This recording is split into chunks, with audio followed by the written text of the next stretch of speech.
Welcome back to The Bandit of Ashley Downs by Dave and Netta Jackson. Chapter 5, The Raid. By Sunday, Curly had not yet found an opportunity to take his money from the hole in the wall. Spuds had been true to his word, giving the boy a few coins each day. But Curly knew that it would take years to get his fair share at that rate. Curly left the warehouse. "He's treating me like his slave," he muttered to himself as he walked down the cobblestone street, scuffing his old shoes with every step. His hands were stuffed in his pockets, and he pulled his cap low over his eyes.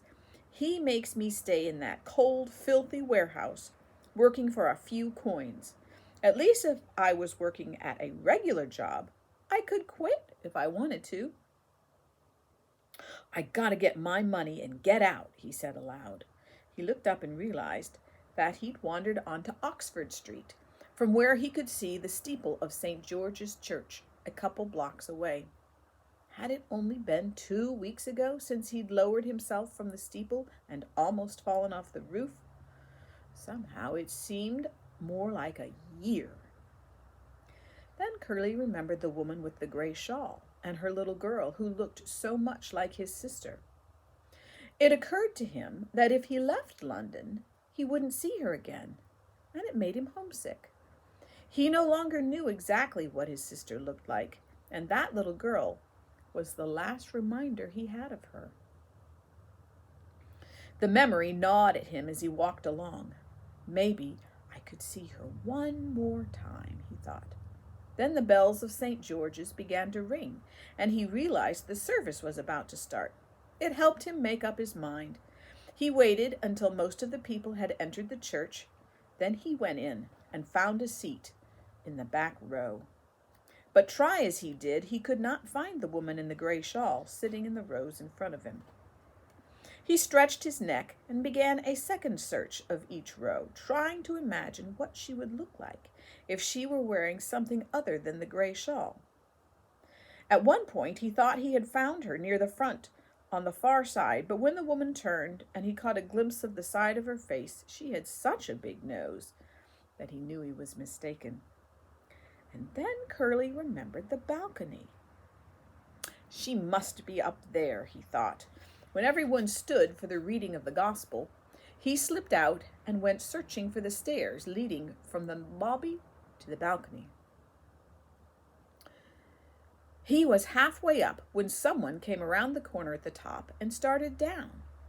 Curly looked up and was horrified. It was Mr. Walk. It had never occurred to him that he might run into the man if he showed his face around the church again. His first urge was to run, but he feared that would attract too much attention. So he ducked his head and hoped that since Walk was coming down from above him, the man wouldn't recognize his face if he kept his head down like he was looking where he was going. Whether it worked, he wasn't sure, but the man did not say anything, and they passed each other without slowing their pace. Curly wanted to turn around, but dared not. On up he went and entered the right side of the balcony. An usher smiled at him and pointed to a seat. But Curly continued walking all the way across the back of the balcony behind the rows and out the door on the other side. Trying to avoid making any noise, he went down the other stairs. Once he regained the empty lobby, he ducked out the front door, ran down the steps, and kept running down the street. He vowed never to go near St. George's again, and never to tell Spuds that he'd been there. What Curly didn't realize was that Mr. Walk had seen him and thought the boy looked vaguely familiar. Later, sitting in the pew listening to the lengthy sermon, the man suddenly realized that he was the boy who had secured the horses when the coach had been robbed. Slipping out of the pew, the man ran upstairs and diligently searched the balcony.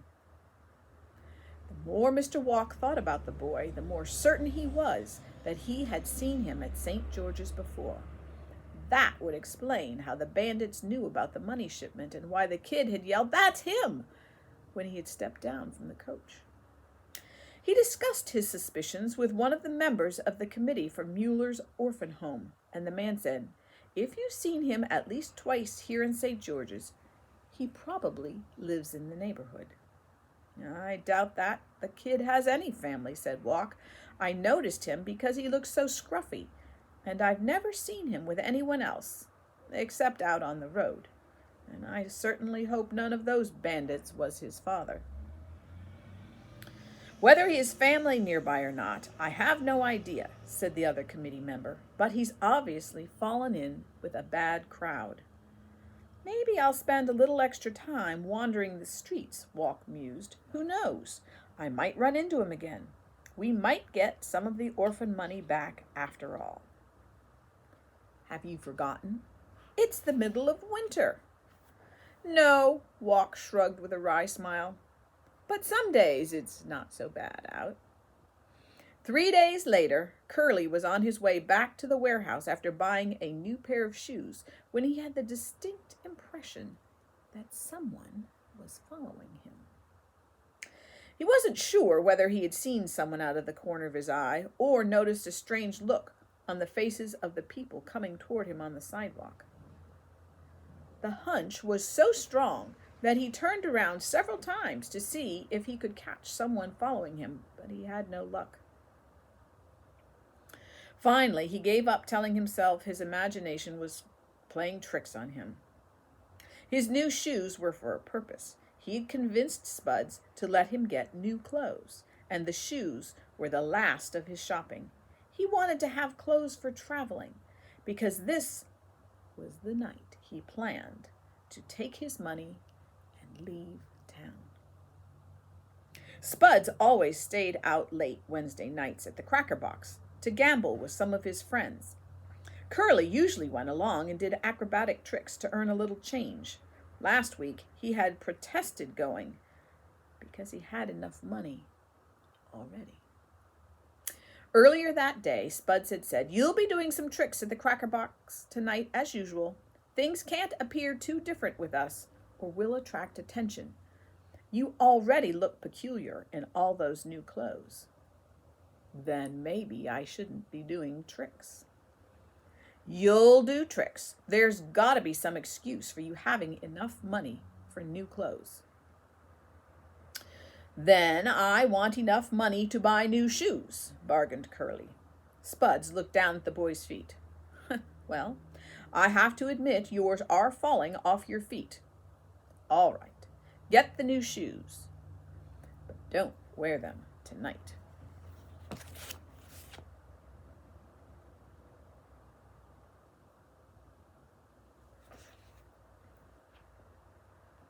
Curly agreed. His plan was to go to the pub with Spuds, do a few tricks, and then tell Spuds that he didn't feel well and was going back to the warehouse. Once there, he would take his share of the loot and head out on his own. However, as he walked back toward the warehouse in the late afternoon, his new shoes pinched his feet, and he decided to try one more time to get Spuds to give him his money. It had better be if Spuds and I were on good terms and I didn't have to leave town, he thought. Spuds was usually a decent guy, but he could be nasty to his enemies. "Help me move these barrels," Spuds ordered when Curly came in. "A new shipment's coming in tomorrow, and I need to make space for it." The two sweated and groaned as they wrestled the barrels into their new positions. When they took a break around the stove in the corner of the warehouse that Spuds called home, Curly raised the subject of his money again. "Spuds, I've been learning a lot from how you've been handling our money. I can see how to do it myself now. You know, not spending too much at one time, not making myself look rich all of a sudden. Don't you think I've learned enough to receive my full share now?" Spuds looked at the boy for a long time without changing his expression, and hope grew in Curly's heart. But when he spoke, he said, "Don't try to flatter me by telling me what a good teacher I am. It won't do you no good. I'm not going to give you all that money at once. Besides, the fact that you're always asking for it shows me you haven't learned much. What do you mean? I've been learning. You only want it because you want to do something different with it than what I've been doing. Anything different's gonna attract attention. No, objected Curly, his voice rising. I'm not gonna spend it all at once, if that's what you're thinking. Spud's face got red as he yelled, Then why do you want it? I want it because it's mine. Well, I ain't gonna give it to you, so shut up, bellowed Spuds. Suddenly, the warehouse door burst open as though an explosion had gone off outside, and 5 policemen came pouring into the warehouse. Spuds dove for his cot and pulled his pistol out from under his pillow where he'd been keeping it, for better protection, he'd said, since they'd come back from the robbery. He pointed the gun first at one policeman, then another.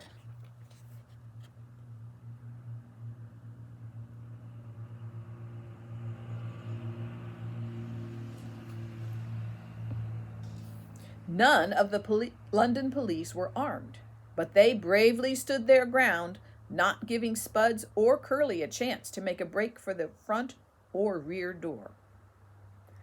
Finally, one of the policemen said, Don't you think you'd better put that away, Baxter? Put it away? Spuds asked, incredulous. His eyes were wide and he was breathing harder than when they had finished moving the barrels. I'm not putting it away until you get out of my way and give me a clear path from here. The officer tipped his head to one side and said, Don't be foolish, man. That pistol holds 1 shot. The most you could do is shoot one of us, and then the other 4 would be all over you, and you'd be up for murder if the man you shot died. Besides, we got men outside, both front and back. Though no one had told him to, Curly slowly raised his hands. It seemed like the right thing to do, like the men on the coach had done when they had robbed it. You don't want to face murder now, do you, Spuds? Apparently, the officer in charge knew Spuds from some previous crime. Spuds' arm ceased to swing back and forth, pointing the pistol randomly at the policeman, and he slowly let it drop to his side. Now you're being smart, man, said the officer. You just drop it there on your bed, and everything'll be fine. Once Spuds had surrendered, the head officer called out the door. You can come in now, sir. Curly stared in disbelief as James Walk and another policeman came through the warehouse door. Walk looked first at Curly and then at Spuds. Yes, sir, he said. These are 2 of them. There's no mistake about it.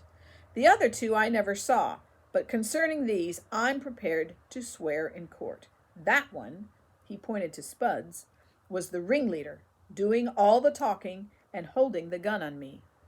That is a face I'll never forget. Then I guess it's time to go down to the station, said the officer. A police wagon should have arrived by now. Put the shackles on 'em and let's be off. You other men, search this place. See if you can find the money.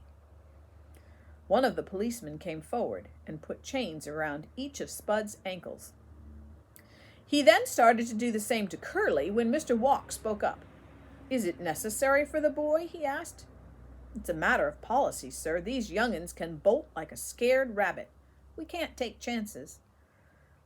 Curly had never experienced such a terrible feeling as when the policeman locked the rings around each of his ankles and he heard the chain clink to the floor between them. When they gave him a little push, he shuffled toward the door. This was it. His whole life was ended. I'll be in prison until I die. Spuds followed him through the door and muttered when they were close together. So, you think you've learned how to handle money without drawing attention to yourself, do you?